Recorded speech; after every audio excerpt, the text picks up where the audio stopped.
எல்லாருக்கும் வணக்கம். என் பேர் டாக்டர் விவேக். நான் ஒரு ஆர்த்தோபெடிக் சர்ஜனாக இருக்கேன். அன்ஃபார்ச்சுனேட்லி என்னோடய ப்ரொஃபஷனில் நிறைய முதியவர் சீனியர் சிட்டிசன்ஸ் ஃப்ராக்சரோடு வருவாங்க, கீழே விழுந்து வருவாங்க. முக்கால்வாசி இந்த மாதிரி இன்ஜுரிஸ், இந்த மாதிரி அடிபடுற ஒரு சம்பவம் வீட்டுக்குள்ளேயே நடக்கும். அண்ட் இந்த மாதிரி சம்பவங்களை ஃப்ராக்சராக நடக்கக்கூடாது.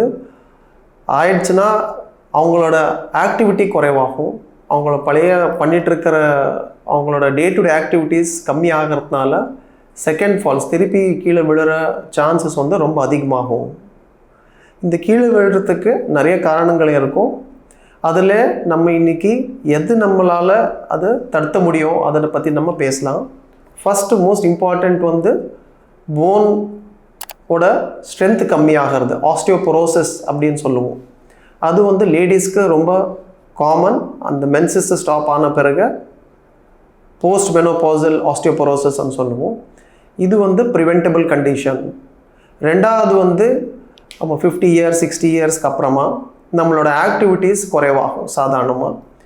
அதுக்கு நிறைய காரணங்கள் இருக்குது. சிலவங்களுக்கு ஆக்கிலர் கண்ணு சம்மந்தப்பட்ட விஷயங்கள் இருக்கலாம், சிலவங்க கால் உணர்ச்சி குறைவாகிறதுனால, சிலவங்க ஃபுட் ப்ராப்ளம்ஸ், தேய்மானம், நிறைய காரணத்துக்காக நம்ம ஆக்டிவிட்டீஸ் கம்மியாகிற சான்சஸ் இருக்கும். பட் இந்த எல்லா காரணத்துக்கு இந்த எல்லா ரீசன்ஸுக்கு நல்ல ட்ரீட்மெண்ட் உண்டு. ஸோ அது நம்ம பயன்படுத்திட்டு நம்மளோட ஆக்டிவிட்டீஸ் இன்க்ரீஸ் பண்ணுற ஒரு முயற்சி டெஃபினட்டாக பண்ணணும். இந்த ஆக்டிவிட்டீஸ் இம்ப்ரூவ் ஆக ஆக நம்மளோட சதையோட பலம், எலும்போட பலம் ஆட்டோமேட்டிக்காக அதிகமாகும். அதே நேரத்தில் நம்ம கீழே விழுறதுக்காக, கீழே விழாமல் இருக்கிறதுக்கு நம்ம உடம்புல ஒரு ரிஃப்ளெக்ஸ், அந்த ஒரு கெப்பாசிட்டி இன்க்ரீஸ் ஆகிற சான்சஸ் அதிகமாக இருக்கும் நம்மளோட ஆக்டிவிட்டீஸ் இன்க்ரீஸ் ஆகிடுச்சுன்னா.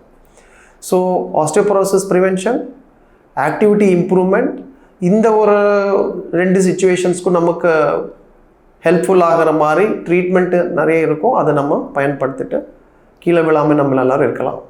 தேங்க்யூ.